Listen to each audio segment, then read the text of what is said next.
She kicked us out like trash. What I did next made her regret everything.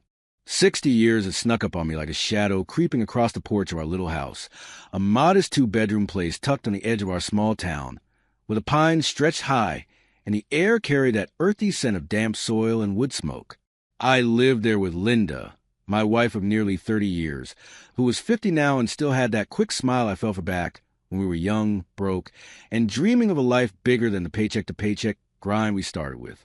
Our home was nothing fancy, just a squat wooden box with a sagging roof and a front yard patchy with grass, the kind of place where you could hear the crickets over the hum of the occasional passing car. We had raised 2 kids in those walls. Our daughter Sarah, 25, and our son Mike, 30, and they had long since packed up and moved to cities far enough away that we only saw them a couple times a year, usually when holidays rolled around and the roads turned slick with frost. Life was simple, steady. Coffee on the porch at dawn, Linda fussing over her tomato plants out back, me tinker with the old pickup in the garage that coughed like it had a cold every time I turned the key, but it was ours, and I figured we had built something decent out of it. Sarah and Mike were like apples and oranges, and they only came home when the calendar called for it.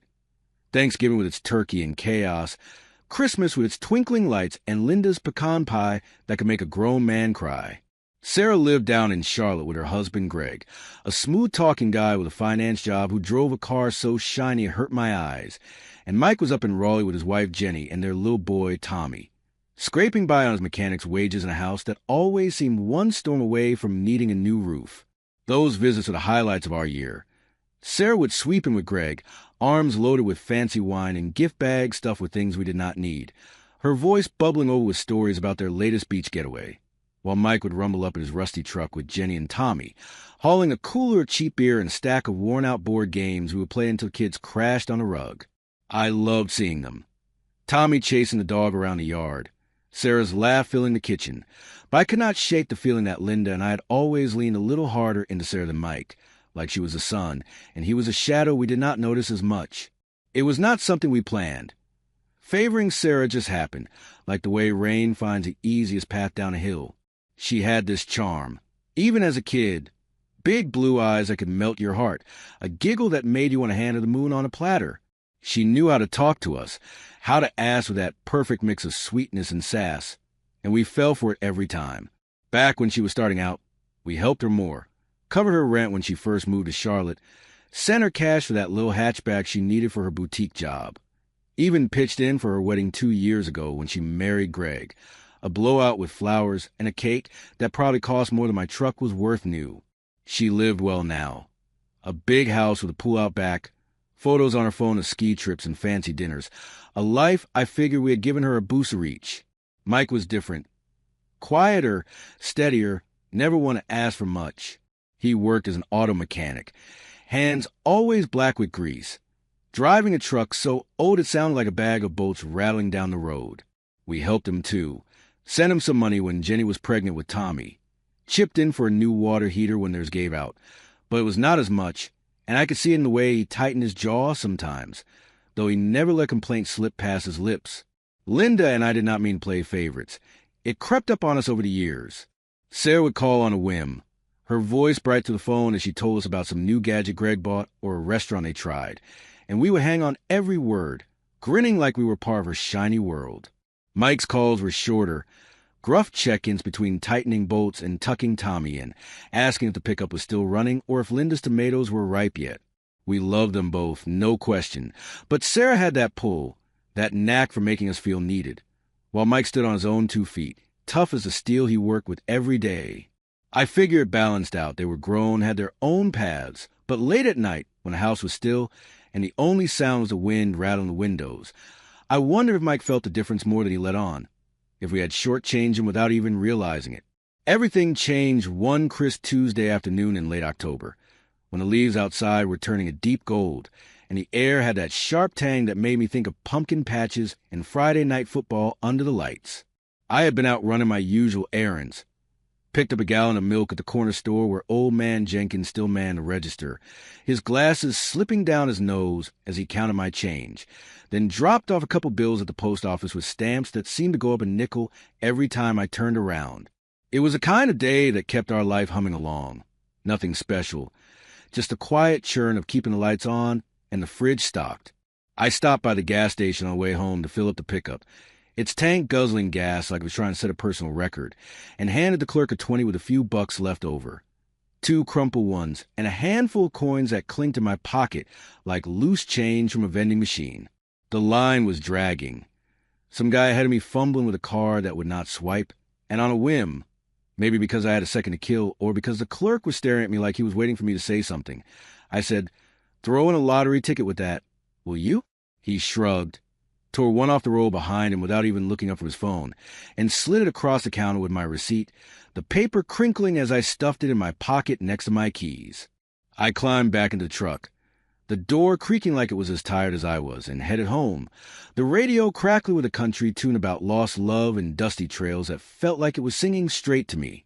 Linda was in the kitchen when I walked in, stirring a pot of chili on the stove, the kind she made every fall with extra beans because she knew I liked it thick enough to hold up a spoon, and I dropped the milk on the counter, fishing the lottery ticket out of my pocket to toss it onto the table with the day's clutter, a stack of junk mail, a couple of bolts from the garage, Linda's reading glasses she could never find when she needed them. I said, "Snag this on a lark. Figure we're about due for some luck, huh?" She chuckled, wiping her hands on her apron, the one with little chickens stitched on it that Sarah gave her last Christmas, and said, "You and those tickets. Better chance of me growing a beak than cashing one in." I laughed, figuring she had me pegged. I had been picking up the odd ticket here and there for years, mostly for a laugh, never winning more than a free coffee at the diner or a couple bucks to roll into the next one. We ate dinner that night. Chili with cornbread I crumbled into my bowl the way I always did, the steam warm in my face against the chill seeping to the windows, and settled on the couch with a blanket that smelled faintly of mothballs from years in the closet. We flipped through channels until we landed on one of those game shows where folks guessed prices for lawnmowers and trips to places we had never seen, the kind of thing that kept us company when the house got too quiet. The lottery drawing came on after the late news, just as I was starting to doze off with my head propped on a pillow that carried a whiff of Linda's lavender shampoo from her last wash. She nudged me awake, saying, "Check that ticket. Might as well see if we're trading this couch for a beach chair." I grumbled, digging it out of my pocket where it crumpled against my keys, and squinted at the numbers as the announcer ran through them: 3, 12, 19, 27, 41, 58. My heart gave a little thud when the first number matched, then a bigger one when the second did, and by the time all 6 lined up, I was sitting straight up, clutching that ticket like it was about to sprout legs and bolt out the door. Linda noticed, her brow furrowing like when she was trying to figure out why the tomatoes were not ripening, and said, "What's got you looking like that? Did the cat knock over my chili again?" I handed her the ticket, my hand shaking like I had just spent an hour splitting logs, and said, "Check it. Tell me I'm not losing my marbles." She took it, read the numbers slow, then glanced at the TV where they were flashing the jackpot, $10 million, and her spoon clattered into her chili bowl, splashing beans onto the coffee table we had nabbed at a garage sale for $15 back when Mike was still toddling around in diapers. We sat there, the TV blaring about some lucky winner out there, and I felt my mind racing like the pickup when I floored on the highway. $10 million. More money than I had ever pictured in one pile, enough to patch the roof, buy a truck that did not sound like it was coughing up a lung, maybe even take Linda on that Hawaii trip she had been dreaming about since we said our vows. My first instinct was to grab the phone off the armrest. Its screen cracked from when I dropped in the garage last month, and call the kids, tell Sarah and Mike their old man had struck gold, that we were rich, that Christmas this year was going to be one for the ages. I could see it. Sarah squealing over the line, already planning some big shopping spree with Greg, and Mike grunting out a quiet congrats, maybe asking if I could spot him a few bucks to fix his leaky roof once and for all. I reached for the phone, my fingers brushing the chipped edge, but something stopped me, a little knot in my gut, like when you smell gas but can't find the leak. Linda caught my paws, setting her bowl on the table with a soft clink, and said, "You're not ringing them up?" I leaned back, running a hand through my thinning hair that felt more like straw these days, and said, "But maybe we should hold off a minute." She tilted her head, her eyes narrowing like when she was puzzling out a recipe, and said, "What's on your mind?" I took a sip of my soda, the cheap store-brand kind we always bought because it was $3 for a 12-pack, and said, "We've always been easier on Sarah. Helped her more, gave her more when she asked. Mike's been out there, scraping by, and he's never made a fuss about it. What if we've been wrong about them? About how they really feel about us?" Linda nodded slow, like she was tasting the idea, and said, "You think they'd be different if they knew we had a fortune?" I shrugged, the ticket still in my hand, crinkling under my grip, and said, "I don't know, but I'd like to find out before we tell them we're sitting on $10 million. She sat there for a moment, the chili cooling on the table, then said, "You're right. We've favored Sarah, always have.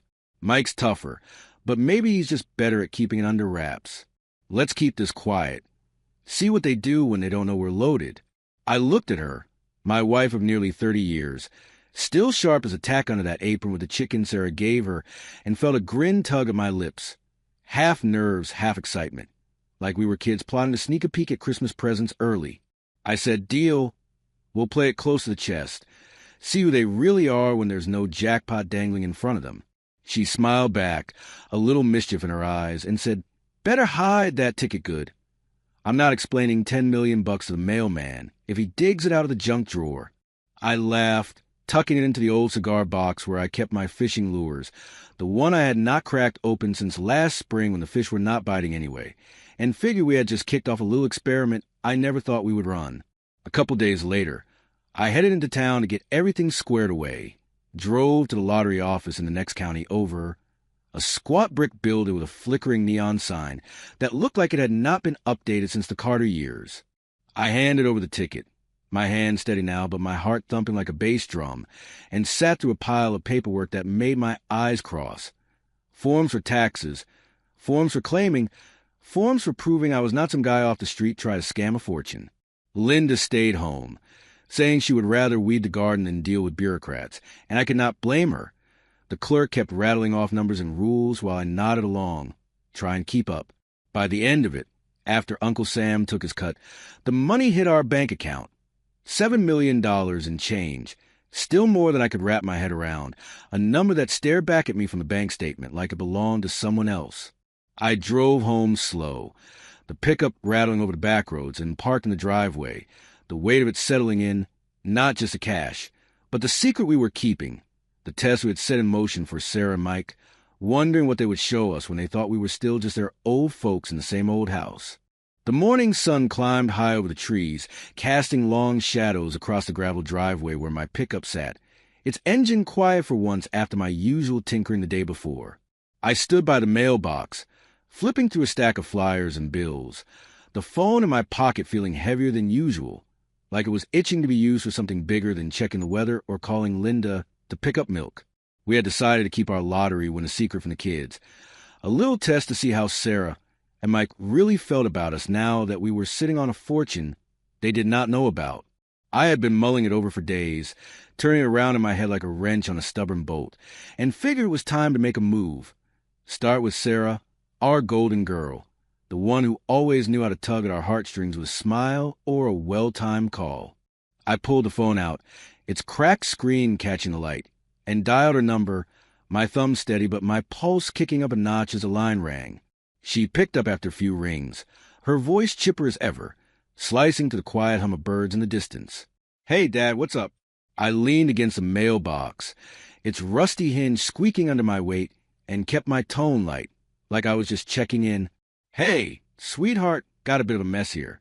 We had a small fire not long ago. Nothing major, but the place needs some fixing up. Your mom and I were wondering if we could crash at your house for a bit while it gets sorted. You got all that space down there, right?" I held my breath, waiting, picturing her in that big kitchen with the gleaming counters she loved showing off whenever she sent us photos of her latest dinner party. There was a pause, longer than I liked, and I could almost hear her shifting on the other end, maybe glancing around that sprawling house she shared with Greg.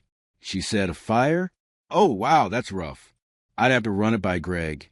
You know, he's kind of picky about guests. I'll call you back, okay?" I nodded into the phone, even though she could not see me, and said, "Sure, no hurry, just let us know what he says." We hung up, and I slipped the phone back into my pocket, kicking a pebble across the driveway as I headed toward the shed out back. Linda had asked me to grab some twine for her tomato steaks, and I needed something to keep my hands busy while I waited. Sarah had always been our soft spot. Ever since she was a kid, she had this way of asking that made us jump to help, whether it was slipping her a few bucks for school trips or sending cash when she moved south to start her life. I remembered writing checks for her first apartment's rent, wiring money for that little car she drove to her boutique job, even footing part of the bill for her wedding to Greg, a fancy affair with more flowers and a spring garden and a cake that towered like a monument. She lived well now, married to a man who could buy and sell my old truck 10 times over, and I had always been proud of that, figuring we'd given her a boost to something better. But that pause on the phone lingered in my mind like a sour note, and I wondered if she would step up now that the shoe was on the other foot. I was halfway through tying up Linda's tomato plants, kneeling in the dirt with the sun beating down on my neck, the twine tangling in my fingers like it had a mind of its own, when the phone buzzed again. I wiped the sweat off my forehead with the back of my hand, pulled it out, and saw Sarah's name flashing on the screen.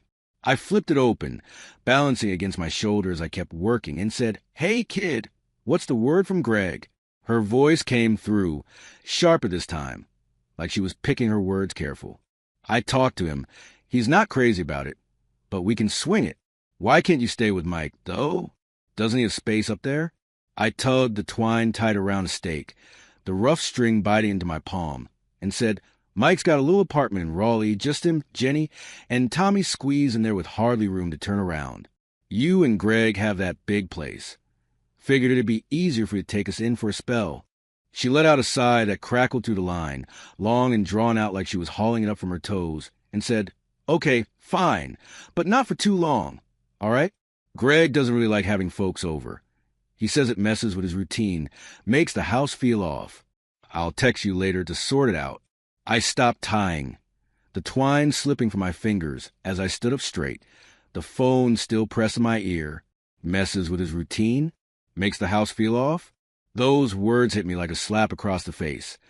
Linda and I were not just folks. We were her parents, the ones who had scraped together every spare dime to help her get that big house in the first place. I remembered the late nights counting pennies to send her rent money, the times I skipped fixing the pickup to cover her car payment, the wedding check we wrote that left our savings thinner than a dime. Now we were strangers messing up Greg's precious routine, and it cut deeper than I thought words could, sharp, like a splinter you don't notice until it's lodged too far to pull out. I managed to keep my voice steady, though it felt like gravel in my throat, and said, "All right, thanks, sweetheart. We'll talk soon." We hung up, and I shoved the phone back in my pocket, staring at the tomato plants like they might tell me what had just happened. My chest felt tight, like someone had cranked a vise around it, and I kicked at the dirt, sending a clod tumbling into the garden bed. Linda came out with a pitcher of iced tea, her summer special with a slice of lemon floating on top, and set it on the picnic table, her hands brushing off her sweater as she said, "What did Sarah say?" I grabbed the glass, the ice clinking against the sides, and said, "She checked with Greg, says we can stay, but not for long. He doesn't like having outsiders in the house." Her exact words. Linda's jaw dropped, her hand freezing mid-pour, and she said, "Outsiders? Us? After all we've done for her, rent, that car, the wedding?"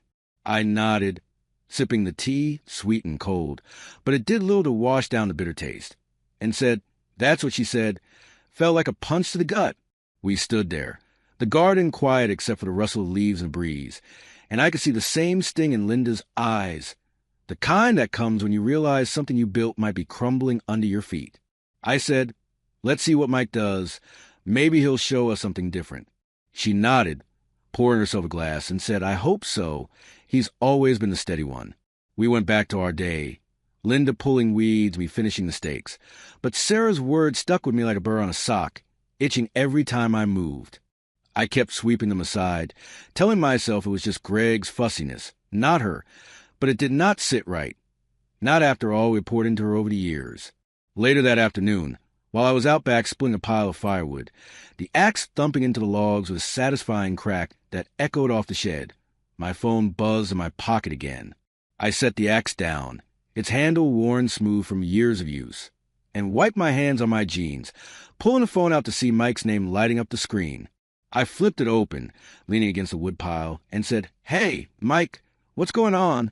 His voice came through, rough but warm, like he had just finished a long shift under a car hood. He said, "Hey, Dad, just got off the phone with Sarah. She told me about the fire. Are you and Mom okay?" I kicked at a stray splinter, keeping my tone even, and said, "Yeah, we're fine, just a little one, but it's going to take some fixing. We're sorting it out, figuring where to crash for a bit." He paused, a faint clank of tools ringing in the background, probably still at the shop, wrapping up, and said, "She mentioned you might stay with her, but I wanted you to know, if you need anything, me and Jenny are here. Our place isn't much, just the apartment with me, her, and Tommy, but we'd figure out if you want to come up. Give us a holler, all right?" I stood there, the axe resting against the woodpile, and felt a lump rise in my throat. Mike, with his small place in his calloused hands, offering what little he had without blinking, while Sarah hemmed and hawed over her mansion like we were stray cats she did not want shedding on her couch. I said, "Thanks, son. That means a lot more than you know. We'll keep you posted, okay?" He grunted a quick, "Sure thing, Dad. Take care," and hung up, the line going silent as the wind picked up through the trees. I set the phone on the picnic table, the woodpile looming behind me like a quiet witness, and felt that knot in my gut twist tighter. Sarah's words still burned, outsiders in her house, but Mike's call was like a splash of cool water on a hot day. Linda came out with a basket of laundry, fresh from the line, smelling of soap and sunshine, and said, "Who was that?" I picked up the axe, splitting another log with crack that sent splinters flying, and said, "Mike, Sarah told him about the fire. He offered us a spot, said to call if we need anything." Her eyes lit up, a smile breaking through, and she said, "Mike did? Bless him, that's our boy." A week after those phone calls, Linda and I loaded up the pickup with a couple of old suitcases, mine patched with duct tape from a fishing trip years back, hers with faded flower patterns she had picked up at a thrift store, and hit the road for Charlotte, the engine rumbling steady under us as we wound through back roads lined with golden leaves. The drive was quiet, just a hum of tires on asphalt and the occasional clink of Linda's knitting needles as she worked on a scarf in the passenger seat, her hands moving fast like they always did when she was nervous. We had told Sarah we were coming to stay while the house got fixed up after that made-up fire, a little test to see how she would handle us now, and I could feel the weight of it pressing on my chest, not just a lie, but the hope that maybe she would prove me wrong after her chilly words on the phone. The sun was dipping low by the time we pulled into her driveway, a wide stretch of gravel leading up to a house that looked more like a magazine cover than a home. 2 stories of brick and glass, a manicured lawn with flower beds that probably cost more to keep up than our whole place was worth. Sarah met us at the door, standing stiff in the frame with her arms crossed, her hair pulled back tight, like she was heading some fancy meeting instead of greeting her folks. She gave a thin smile, barely a flicker, and said, "You made it. Guess the drive wasn't too bad." I hefted my suitcase out of the truck bed, the handle creaking under my grip, and said, "Yeah, smooth enough. Good to see you, kid." Linda stepped up beside me, smoothing her sweater, and said, "Thanks for having us, sweetheart. We won't be any trouble." Sarah nodded, her eyes darting back inside, and said, "Sure, come on in. Just keep it low, okay? Greg's not big on noise." Before I could respond, Greg's voice barked from somewhere in the house. "Tell him to keep it quiet. I don't want a racket messing up my evening." He did not even poke his head out, just left that order hanging in the air like a sour note, and I felt a sting crawl up my spine. Linda's hands twitched at her sides, her fingers curling like she was trying to hold something in. Sarah stepped aside, letting us shuffle in with our bags, and I caught a glimpse of Greg slouched in a leather recliner in the living room, eyes glued to a TV screen flickering with some golf game, not even a nod our way. The place smelled of polish and money. Polished floors, a chandelier dangling overhead like it belonged in a hotel lobby, but the welcome was colder than a January wind. She led us down a hall, past a big room with a plush guest bed and a window overlooking the pool, and stopped at a smaller door near the back. She pushed it open, revealing a cramped space with a twin mattress shoved against the wall, a folding chair in the corner, and a lamp that looked like it had been fished out of a garage sale. I set my suitcase down, the floor creaking under my boots, and said, "This the spot? Thought you had that big guest room back there." Sarah shrugged, avoiding my eyes, and said, "That's Greg's office now. He needs a space. This'll do, right?" Linda forced a smile, her hand still trembling, and said, "It's fine, honey. We'll manage." The first few days were like walking on eggshells in a freezer. Sarah barely looked at us. Her voice clipped whenever she spoke, like she was counting the minutes until we were gone. She would breeze through the kitchen in the morning, grabbing a smoothie from a blender that whirred like a jet engine, and toss out a quick, "I've got errands. Make yourself at home, but don't touch anything." Greg was worse. He would shuffle past us in his slippers, muttering under his breath about how the house felt like a bus station with us around, his words sharp enough to cut through the thickest skin. I heard him one evening, grumbling to Sarah in the living room while I was grabbing a glass of water from the sink. "This place is a zoo now. When are they leaving?" It hit me like a slap, and I stood there, the tap dripping slow, feeling my jaw tighten. Linda and I were not guests. We were intruders, and every grunt from Greg drove that nail deeper. Linda held it together better than I did, at least when they could see her. But that night, after we turned off the lamp in that little room and lay on the lumpy mattress that smelled faintly of mothballs, I heard her breath hitch, soft at first, then turning into quiet sobs she tried to muffle against the pillow. I rolled over, the springs squeaking under me, and said, "What's wrong, hon?" She wiped her eyes with the sleeve of her nightgown, her voice trembling, and said, "It's how they're treating us. After all we've done for her, all the money we sent, the wedding we helped pay for. They act like we're a burden, like we don't belong here." I put my arm around her, feeling her shake against me, and said, "I know. It's eating me up too. We gave her everything, and this is what we get?" She nodded, her tears soaking into my shirt, and said, "I didn't think she'd turn out like this. Makes me wonder what we did wrong." I lay there, staring at the ceiling where a spider web swayed in the corner, and felt that ache in my chest grow, like a crack spreading through a windshield, slow but unstoppable. Sarah's cold shoulder, Greg's grumbling, it all piled up. But the last straw came on the third day, a Thursday morning when the sun was barely up, painting the sky a soft pink through the tiny window. I had gotten up early, my back stiff from the mattress, and shuffled down the hall to grab a glass of water from the kitchen, my socks whispering on the polished floor. I heard voices, Greg and Sarah talking low in the dining room, their words drifting out like smoke I could not avoid. Greg said, "When are they finally leaving? This is dragging on too long. I'm tired of tiptoeing around my own house." Sarah's voice came back, sharp and tired. "Soon, I hope. They're getting on my nerves, too." I froze, the glass halfway to my lips, water sloshing over the edge onto my hand. Getting on her nerves? Us? Her own folks who had bailed her out time and again? I set the glass down, the clink loud in the stillness, and walked back to that cramped room where Linda was folding her sweater, her hands moving slow like they were weighed down. I shut the door behind me, the latch clicking soft, and said, "I just heard something. Greg telling Sarah he's sick of us. And she said we're getting on her nerves, too. Said it like we're some stray dogs she can't wait to shoo off." Linda stopped folding, her sweater dropping to mattress, and looked at me, her eyes wide and wet. She said, "On her nerves? After everything? Rent, that car, the wedding?" I nodded, my throat tight, and said, "That's what she said. Heard it clear as day. We raise an egoist. Linda, a girl who never respected us, just took what we gave and turned her back when we needed her." She sat on the bed, her hands trembling again, and said, "I can't believe it. What did we do to deserve this?" I sat beside her, the mattress dipping under my weight, and said, "Nothing. We gave her too much, maybe, and forgot what she owed us back. I've seen enough here. Let's cut this experiment short." She wiped her eyes, nodding slow, and said, "You're right. But what about Mike? We've always treated him second. Let's see what he does before we call it quits." I rubbed my jaw, the stubble rough against my fingers, and said, "Fair point. We've shortchanged him plenty. Let's give him a shot." I grabbed the phone from the nightstand, a rickety thing Sarah must have stuck in here years ago, and dialed Mike's number, the line buzzing as I waited.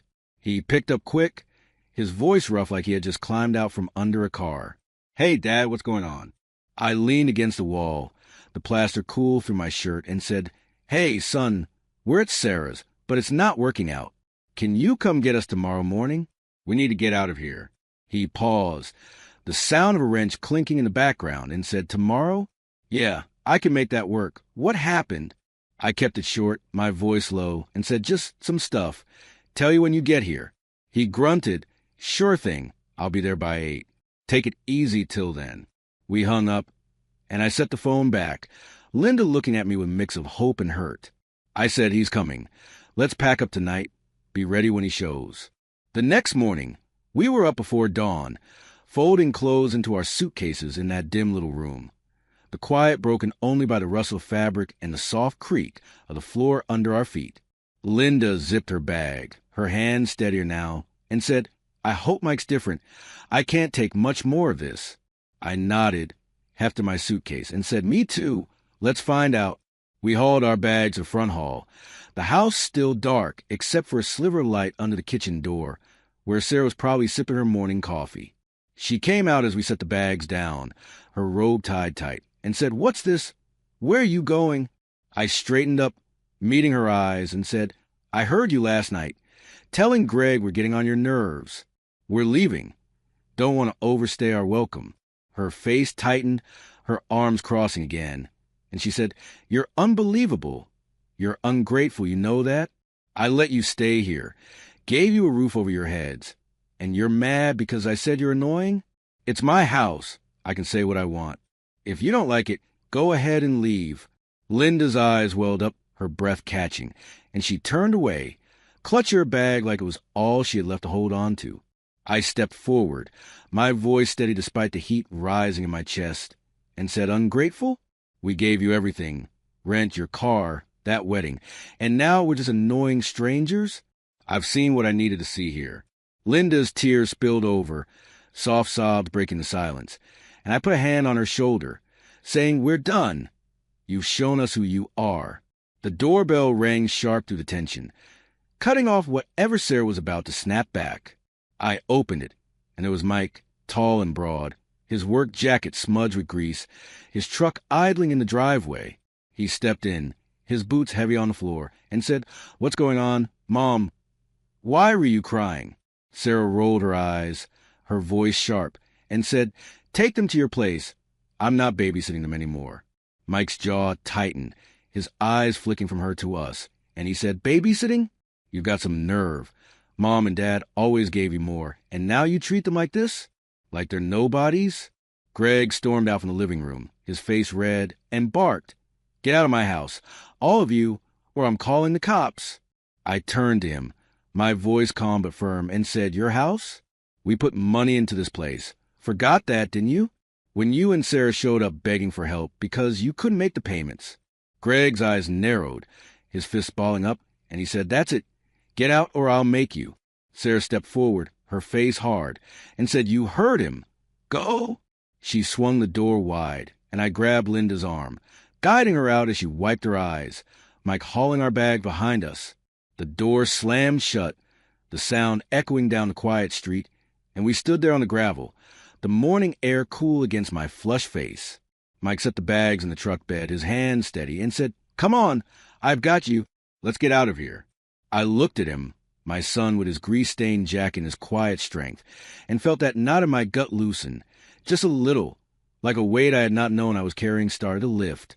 Linda climbed into the cab, her sobs quieting, and I followed, the truck rumbling to life as Mike turned the key. We pulled away, the big house shrinking in the rear view, and I knew we had seen the truth. Sarah's cold heart laid bare, Greg's disdain like a slap, but Mike stepping up when it counted. The experiment was not over yet. Not until we saw what he would do next. The gravel crunched under the tires as Mike's truck rolled away from Sarah's driveway, the morning sun barely peeking over the rooftops, casting long shadows that stretched across the road like fingers reaching for something they could not quite grasp.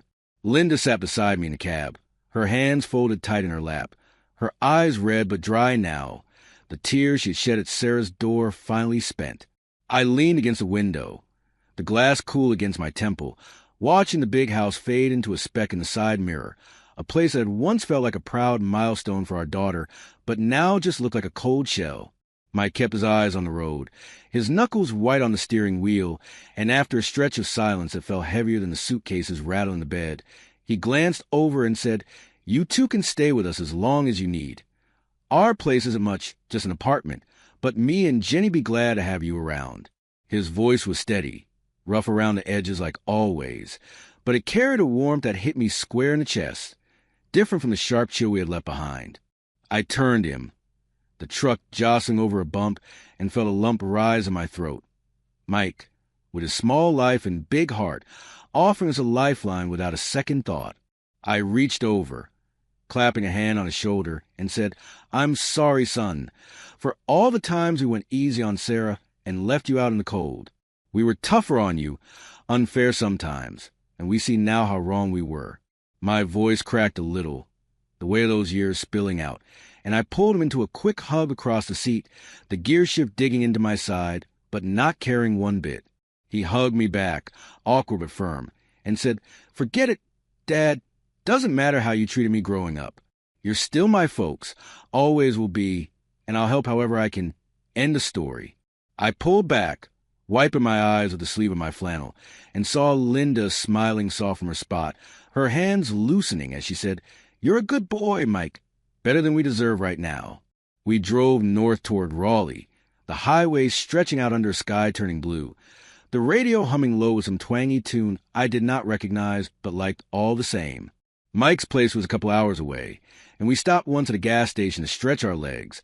Linda grabbed a bag of peanuts from the rack inside, the kind she always munched on during long drives, while I topped off the tank, the pump clicking steady as I watched Mike check the oil under the hood like it was second nature. The rest of the trip passed in a blur of fields and billboards, and by late morning, we pulled into a parking lot outside a brick apartment building. 3 stories, a little worn around the edges, with a playground out front where a couple kids chased each other around a rusty slide. Mike hauled our bags up the stairs, 2 flights, the railing wobbling under my grip, and opened the door to a place that smelled of fresh laundry and something baking in the oven, a far cry from the sterile polish of Sarah's house. Jenny met us at the threshold, her apron dusted with flour, her dark hair tied back in a messy bun that bounced as she stepped forward with a grin. She threw her arms around Linda, saying, "So glad you're here. We've missed you both." Then she hugged me tight, her grip strong for someone half my size, and said, "Come on in. Make yourselves at home." The apartment was small, cozy, really, with a living room that doubled as a dining space, a kitchen nook crammed with pots, and a fridge covered in Tommy's crayon drawings, and a hallway leading to a couple doors I figured were bedrooms and a bath. Tommy came barreling out from behind the couch, his little legs pumping, and crashed into my knees with a squeal, his arms wrapping around me as he said, "Grandpa." I scooped him up, his sticky fingers tugging at my shirt, and said, "Hey, little man, missed you too." Linda laughed, ruffling his hair, and I felt a warmth settle in, different from the cold sting we had left behind. Mike set our bags down by the couch, a lumpy thing with quilt thrown over it, and said, "You'll take our room. It's got a rail bed, not this old monster. Jenny and I'll bunk out here with Tommy. We'll make it work." I started to protest, the suitcase still in my hand, and said, "No way. We're not kicking you out of your own bed."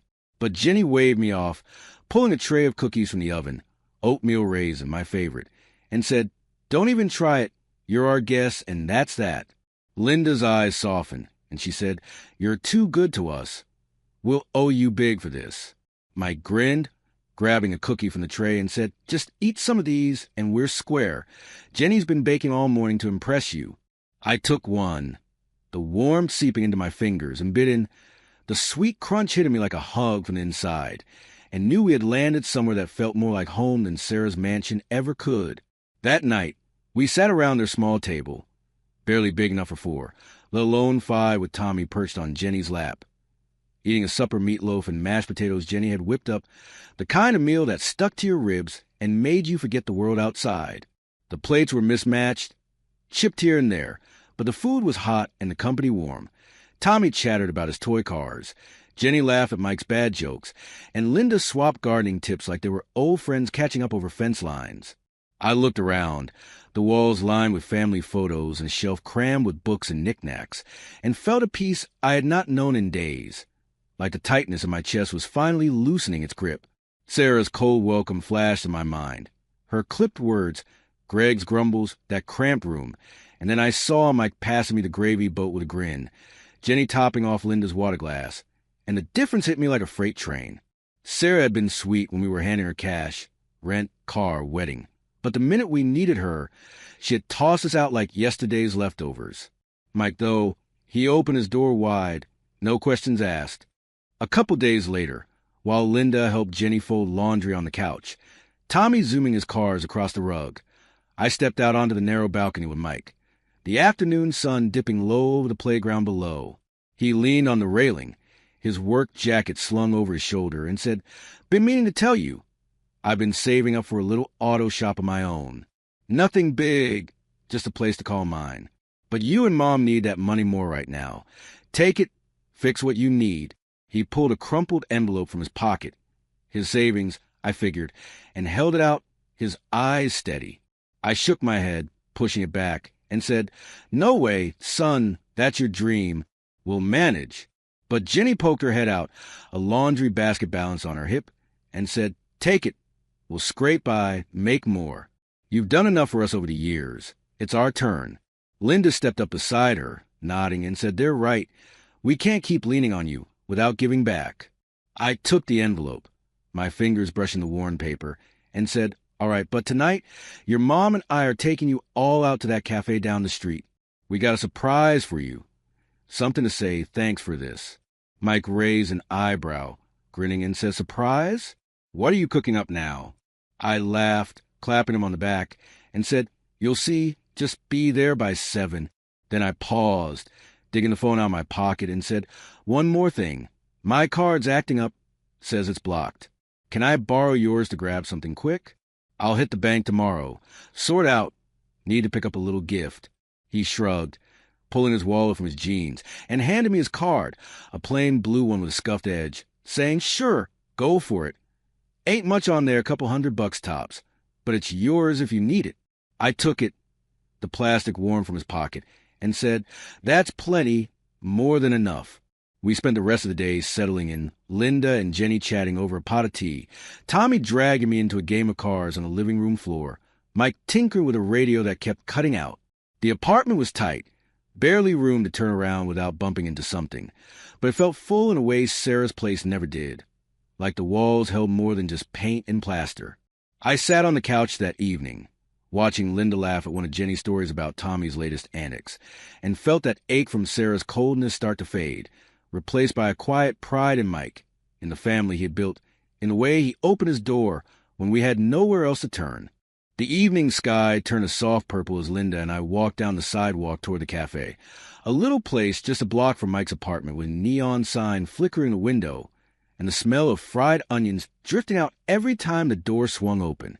My boot scuffed the pavement, Linda's arm tucked into mine, her sweater brushing against my jacket as we stepped inside, the bell above the door jingling like a welcome chime. Mike and Jenny were already there, sitting at a booth near the back. Mike in his work shirt with the sleeves rolled up, Jenny in a cardigan she had thrown over her apron after a day chasing Tommy around. The table was cluttered with ketchup bottles and a stack of napkins, the kind of no-frill spot where the coffee was strong and the fries came hot, and I felt a grin tug at my lips as we slid into the seats across from them, the vinyl creaking under us like it was as old as I felt some days. Jenny waved a menu at us, her eyes bright, and said, "Took you long enough. Thought you'd gotten lost between here and the apartment." Mike chuckled, sipping from a glass of iced tea that clinked with melting cubes, and said, "Yeah, Dad, did you stop to fix every truck on the way?" Linda laughed, her first real laugh in days, soft and warm like a melody I had missed, and said, "Oh, hush. He just wanted to make sure we look presentable for your big surprise." I leaned back, the booth's edge digging into my shoulders, and said, "Speaking of that, let's order first, then we'll get to it." The waitress swung by, a gal with a ponytail and a notepad who looked like she could run the place blindfolded, and we put in for burgers all around, fries piled high, and a couple sodas to wash it down, the kind that fizz sharp against your tongue on a night like this. While we waited, the talk turned easy, like slipping into an old pair of boots. Mike started reminiscing about the time he was 10 and tried to fix my lawnmower with a butter knife, only to end up with grass clippings all over the garage floor. I laughed, the memory flashing bright, and said, "You were so proud of that mess." Came running and covered head to toe, yelling you'd made it run faster. Jenny snorted, nudging him with her elbow, and said, Faster? You turn it into a leaf blower. Your mom was picking grass out her curtains for a week. Linda grinned, her hands wrapped around her soda glass, and said, "Oh, he was always tinkering. Remember when he took apart the toaster to see how it worked? Took me a month to get the crumbs out of the kitchen." Mike shook his head, his ears turning pink, and said, "Hey, I put it back together, mostly." We all laughed, the sound bouncing off the cafe's wood panel walls, and I felt a warmth settle in, different from the sting of Sarah's coldness, like a fire you could sit by without getting burned. The food came, burgers stacked with lettuce and tomato, fries golden and crisp, and we dug in, the clatter of plates and the crunch of bites filling the gaps between stories. But as the meal wound down, I set my napkin aside, the grease smudging the edges, and felt that moment creeping up, the one I had been turning over my head all day. I cleared my throat, the chatter fading, and said, "All right, folks, time to lay the cards on the table." Mike raised an eyebrow, popping a fry in his mouth, and Jenny leaned forward, her elbows on the table, while Linda gave me a nod like she knew exactly where this was headed.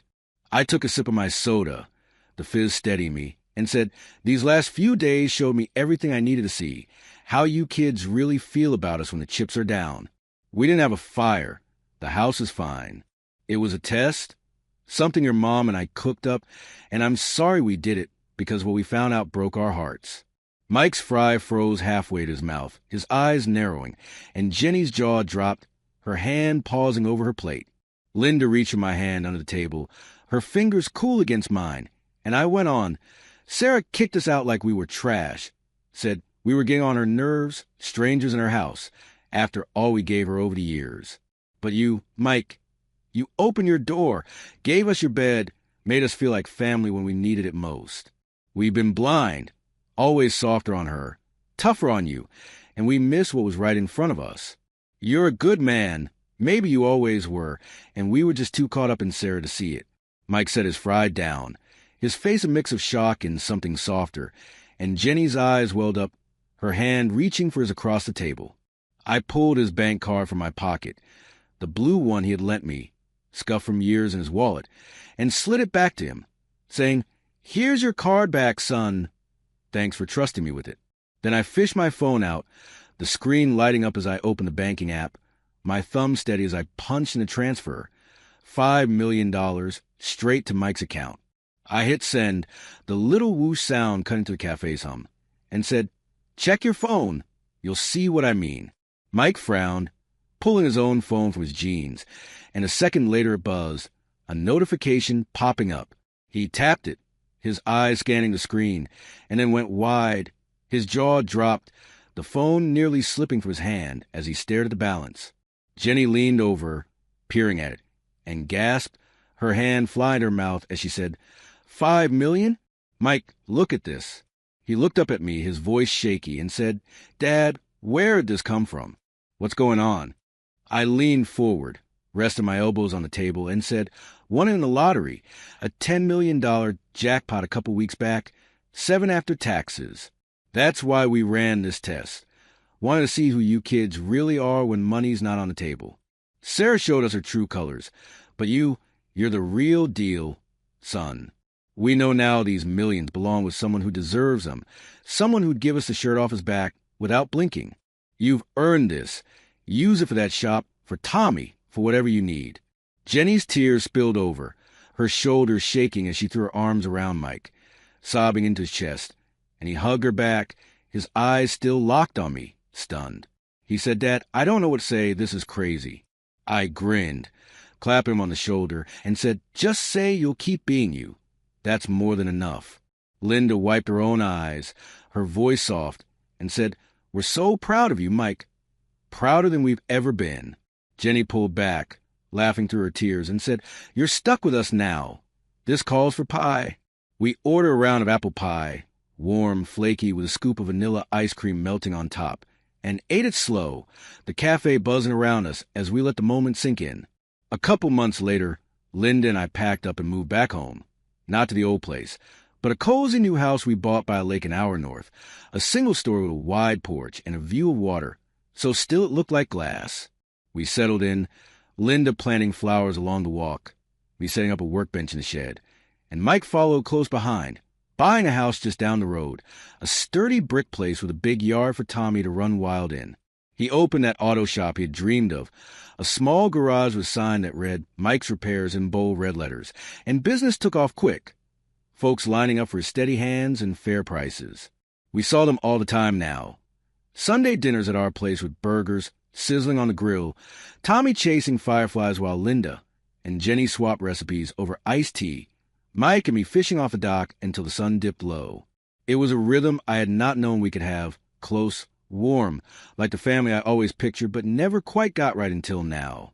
One afternoon, while I was out front watering the zinnias Linda had planted, my phone buzzed in my pocket, a number I had not seen in nearly a year. I pulled it out, squinting at the screen, and saw Sarah's name flashing bright. I answered, leaning the watering can against the steps, and said, "Hello?" Her voice came through sharp, yelling loud enough to make me pull the phone back an inch. "What's this?" I saw Mike's post online. A big house by the lake, captioned, "Thanks, Mom and Dad." "You got money?" "You lied to us." I stood there, the water dripping slow from the can spout, and felt a calm settle over me. Not anger, just clarity. I said, "You made your choice, Sarah. Kicked us out when we needed you. Called us strangers after all we gave you. Rent, your car, that wedding. We handed you everything and you turned us away. We're not obligated to you anymore. Not after that." Her voice rose, shrill through the line. "You can't do this. I deserve..." But I cut her off, my tone flat. "Goodbye, Sarah," and hung up, the silence falling soft around me like a blanket. I set the phone on the porch rail, picked up the watering can, and went back to the zinnias, the water glinting in the sunlight as it soaked into the soil. Mike's truck pulled into drive a minute later, Tommy tumbling out with a fishing pole, and I grinned. Sarah's call faded like a bad dream, and the life we had built here, with the son who showed us what family really meant, stood solid as the ground beneath my feet.